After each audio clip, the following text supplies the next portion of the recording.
the AT&T data breach, and India wants Apple to unlock an iPhone. This is MacVoices. Today's edition of MacVoices is supported by Backblaze. MacVoices listeners get a fully featured no-risk free trial at backblaze.com/MacVoices. Welcome to MacVoices. This is the talk of the Apple community, and I'm Chuck Joyner. Folks, this is MacVoices Live. It's Tuesday night, 8 p.m. Eastern, 5 p.m. Pacific, whatever time it is, wherever you are. You could be joining us on YouTube at youtube.com/MacVoicesTV, like a whole lot of our friends are. They're already in the chat room just waiting to greet you and waiting for you to experience what it's like doing one of these live shows that we do, because it is nothing like the edited version that gets out, I tell you. It really isn't. A lot of stuff to cover tonight, a lot of interesting things happening out there. And so we're just going to go around the room and then discuss a whole lot of exciting things, a lot of which have to do with specifically with Apple tonight. So here we go. First up, in the top left of my screen, as always, Mr. David Ginsburg. David, good to see you.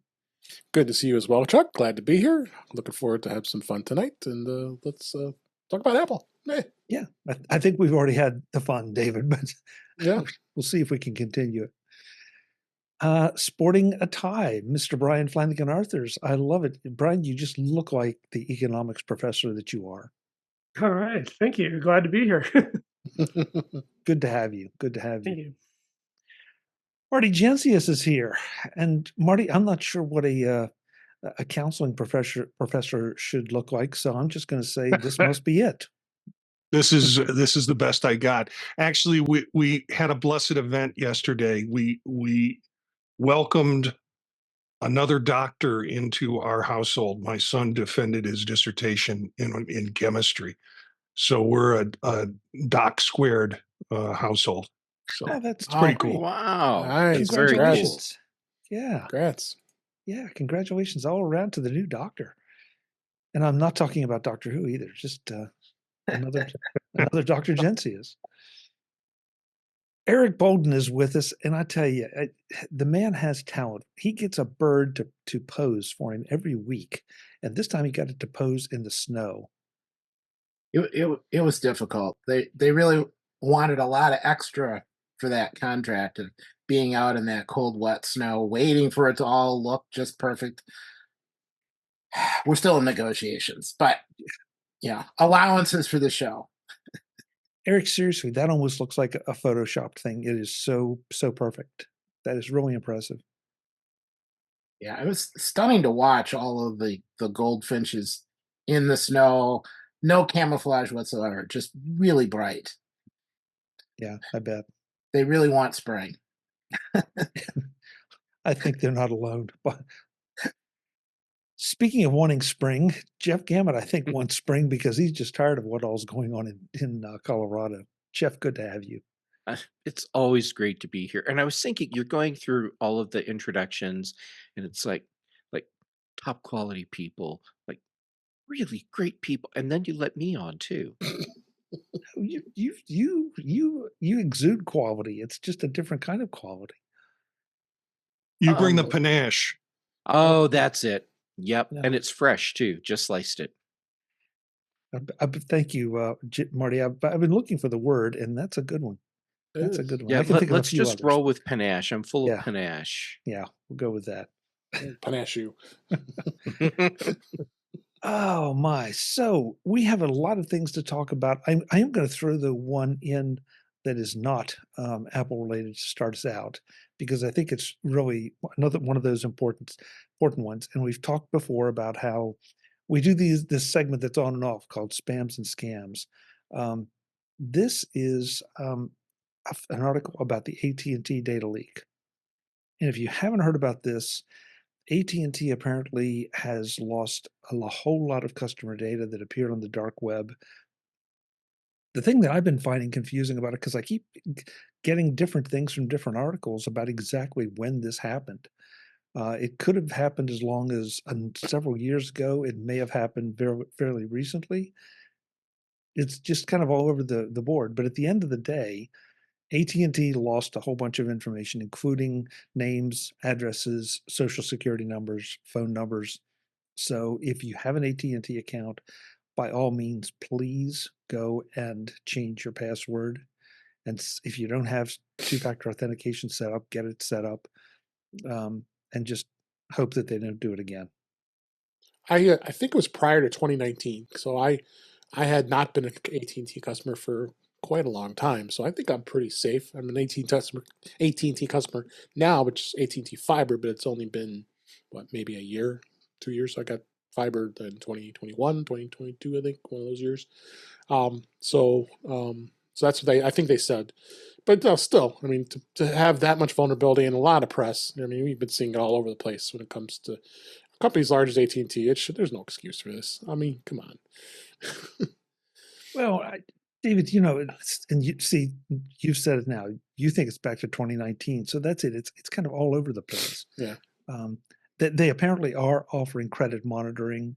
And Brian, you want to throw in? You just made a great comment in the chat room that I think we tend to forget about. Yeah, I mean, you mentioned the credit monitoring services. Well, that's great. So something goes wrong and they alert you, say, hey, something went wrong. But being proactive, it's very easy these days to freeze your credit. Often you can still use the credit cards you have active. Nothing gets disturbed. And if you need to apply for credit, or mortgage or things of that nature, it's very easy to thaw your credit and to have it available at a certain date range, and then the walls go back up. It just keeps you a lot safer. So Brian, go with that for a minute. So if I want to freeze my credit, do I have to contact all three credit agencies? My understanding is you still do. So you just go, very easy though, just go to their website. They prominently post, where to freeze your credit, and go about. You can mention it for a duration of time, or you can say permanently, or at no endpoint. And then that way, whenever something does occur in your life where you need to apply for it, you can bring those walls down. Okay. Yeah. So good advice. Good advice. Not a bad idea too, checking out things like annualcreditreport.com, checking out to check your credit files, make sure that there's no funny business going on, things like that too. Yeah, I use Credit Karma, and it's been working really well for me. And like today, they just sent you have 12 accounts that might have some balances. You better check this. I'm like, oh, I don't have that many account balances.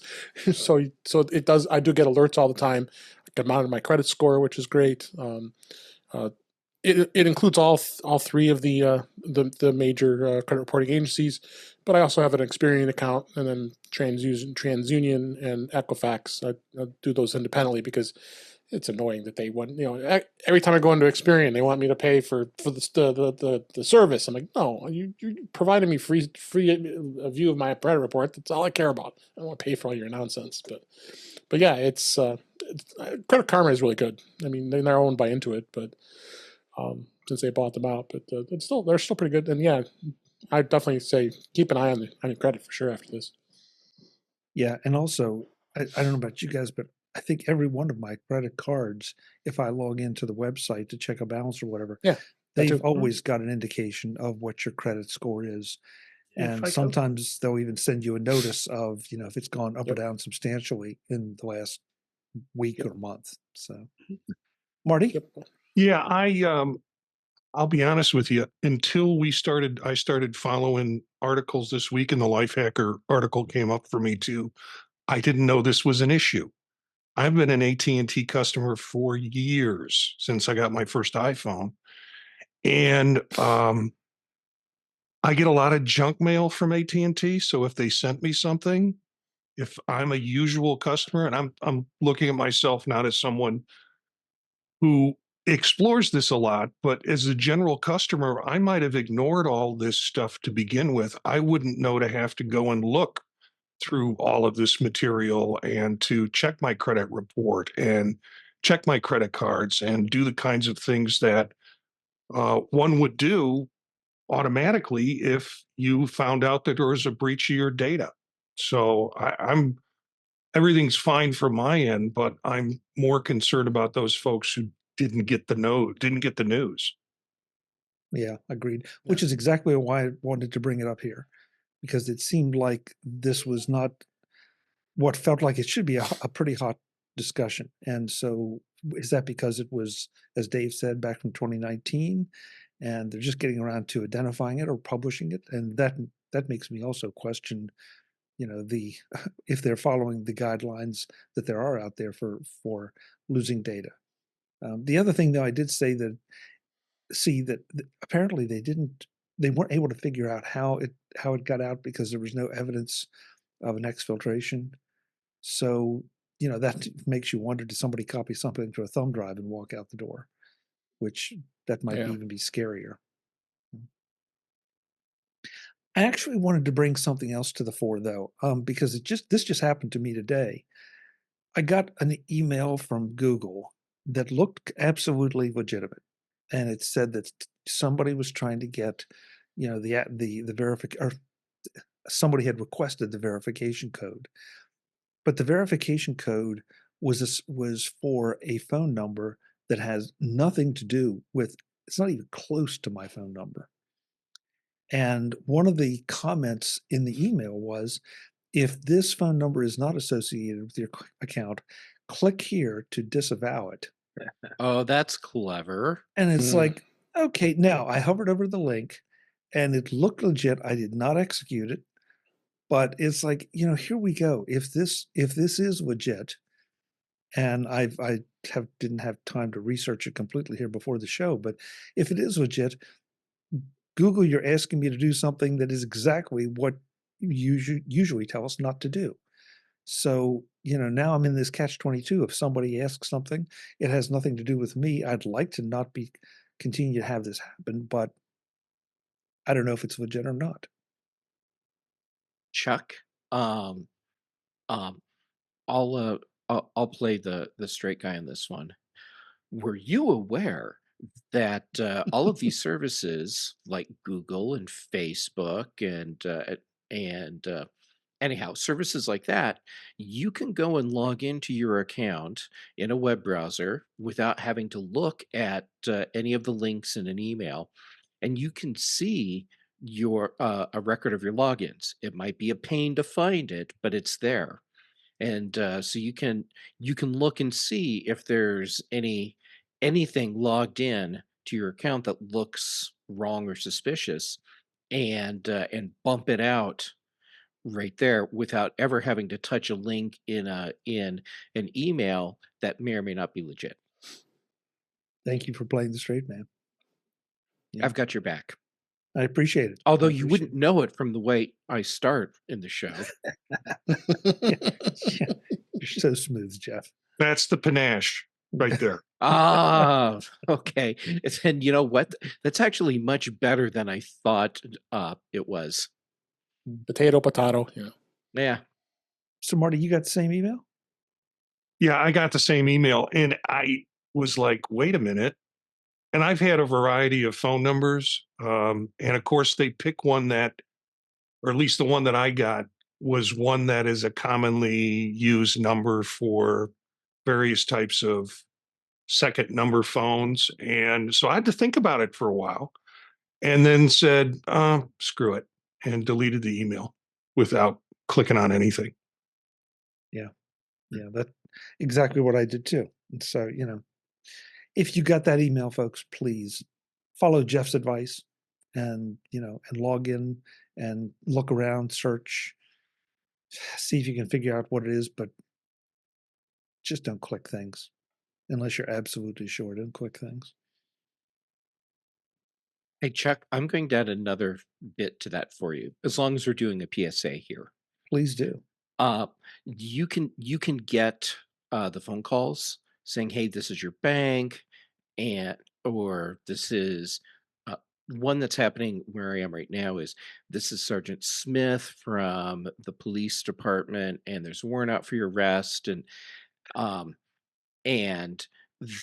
they need information and money, of course, and if you think you're being smarter than them, and you say, just to make sure this is legit, I'm going to call back.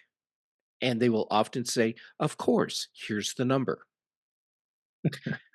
Now, you're laughing, but in the moment, it's so easy for people to say, oh, great, thank you. And they write down the number and call that number back.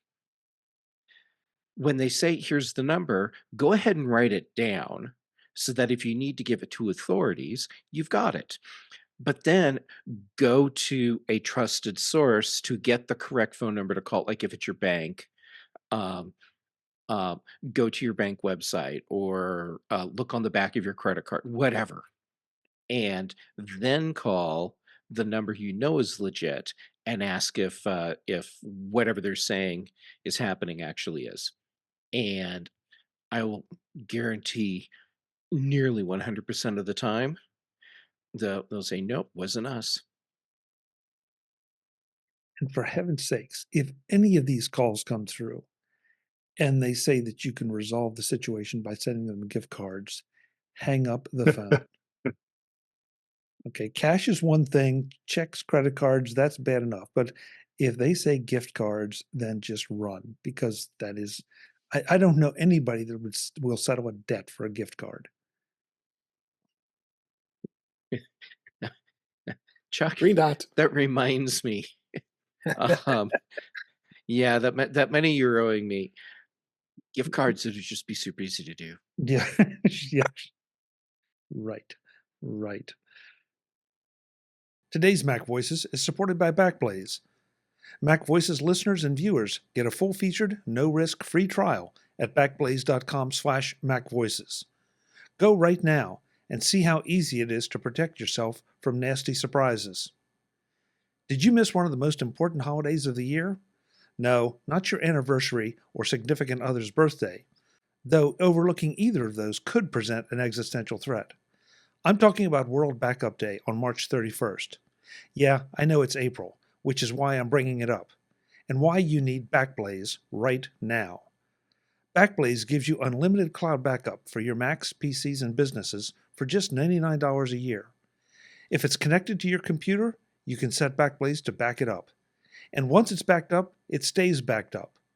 Older versions of files and deleted files are retained for 30 days, and you have the option to extend that to 1 year for free, in case you are really worried about making a lot of mistakes. Did you know that 21% of people have never made a backup? Are you contributing to that statistic? If so, stop it. Go right now to backblaze.com/MacVoices and get a fully featured, no-risk free trial. See how easy it is to protect yourself from nasty surprises. Oh, and then put your anniversary and your significant other's birthday on your calendar and protect yourself from that danger too. Backblaze.com/MacVoices. Do it and sleep better tonight. Thanks to Backblaze for their support of Mac Voices. So let's turn to some Apple stuff. This one, I'm not sure there's a lot to say about it, but apparently there's someone in the India Prime Minister's office or a candidate for Prime Minister asked Apple to unlock the iPhone of an opponent, and Apple politely said no. Big surprise. Well, if you don't ask, you don't have a chance. Yeah. And the only reason I bring this up is simply because, well, two reasons. First of all, there was the big kerfuffle years ago between Apple and the FBI. But more importantly, India right now seems to be very important to Apple, both from a marketing and a supply chain standpoint. And so did somebody think that was going to, they could leverage that into having Apple cooperate? I don't know. That's me reading into it, but it's interesting. Speaking of things working, is Guy Serle? Yeah, there he goes. He's working. Hello, Guy. Hi. Thanks for letting me come in a little bit later here. No problem. No problem. I was waiting to see if I could hear you breathing before I welcomed you. So I guess. Yeah, you don't want nobody wants to hear that. Yeah, well, I didn't either. But yeah, that's just creepy, Guy. It is. It really is. Yeah. Anybody have anything else on the India situation? I thought this was just really interesting, given all the circumstances. Well, I found it interesting that they said Apple will provide information sometimes if they ask for it, but they're not going to unlock the phone, which means, of course, Apple has a way of getting some of that information, but they're controlling it by what they're subpoenaed to do. And I'm sure to some degree it has something to do with the local laws.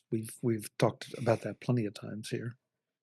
So I'd be interested to think about in the next, couple of years if the person who had asked for the unlock, if they get elected, and what laws or differences they may have with Apple, wanting to manufacture things there, and if they'll give them a hard time about it and things like that. I think they're probably more interested in having them manufacture it there than they are having phones unlocked for the government.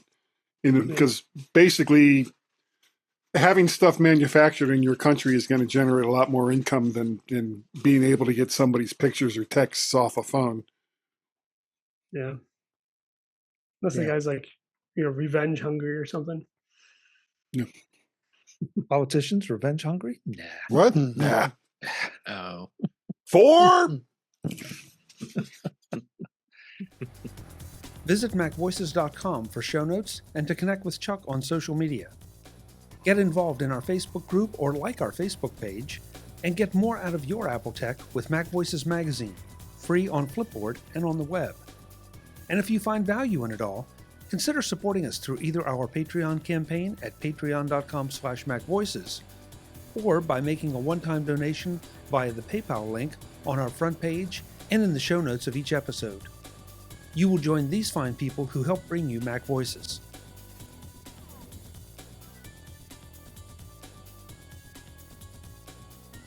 Advertising handled by Backbeat Media at backbeatmedia.com.